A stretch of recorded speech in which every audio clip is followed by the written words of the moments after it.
Hello বন্ধুরা, এই ভিডিওর মাধ্যমে আমরা শিখবো আমাদের ফোনে কেউ ফোন দিলে রিংটোন বাজে।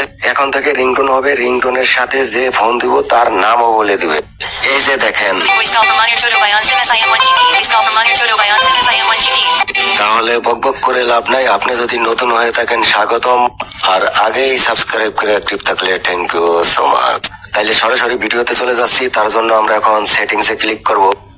সেটিংসে ক্লিক করার পরে আমরা সার্চ বারে ক্লিক করব। তারপরে আমরা লিখবো কলার আইডি অ্যানাউন্সমেন্ট। সার্চ বারে কলার আইডি অ্যানাউন্সমেন্ট লেখার পরে যদি অপশনটি আসে আমরা এখানে ক্লিক করব, আর যার না আসে আমরা ডাল প্যাডে চলে যাব। তাইলে ফোন ডাল প্যাডে ক্লিক করলাম। ডাল প্যাডে ক্লিক করার পরে উপরে ডান দিকে 3 ডট মেনু আছে, 3 ডট মেনুতে ক্লিক করব। তারপরে সেটিংসে ক্লিক করব। বন্ধুরা, এই সেটিং অন করলে আপনার ফোনের ভিতরে যত সেভ নাম্বার আছে, যে ফোন দিব রিংটোনের সাথে তার নাম বলবো।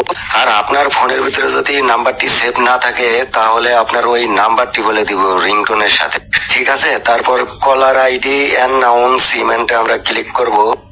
তারপরে অ্যানাউন্স কলার আইডিতে ক্লিক করব। তারপরে এখানে আসার পরে যদি নেভার থাকে আমরা অলওয়েজে ক্লিক করব। তাইলে আমি অলওয়েজ করে দিলাম। এখন যদি আমাকে কেউ যদি ফোন দেয় তাইলে আপনার রিংটোনের সাথে তার নামও বলে দিব, সেভ নাম্বার গুলো। আর যদি সেভ নাম্বার না থাকে তাহলে আপনার ওই নাম্বার বলে দিব। তো বন্ধুরা, আমার ভিডিও এখানে শেষ। যদি ভিডিও ভালো লাগে অবশ্যই চ্যানেল সাবস্ক্রাইব করবেন। তাহলে আজকের মতো এখানে রাখি। আল্লাহ হাফেজ।